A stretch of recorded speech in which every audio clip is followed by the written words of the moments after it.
Maroon here, brawling again.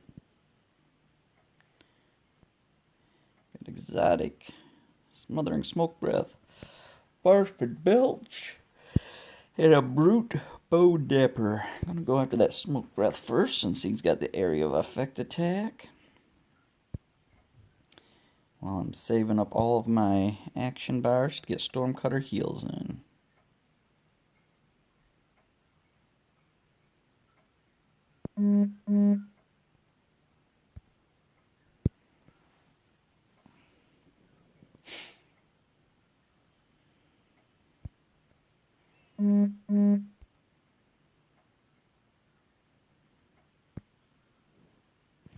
I'll go after Barf Belch.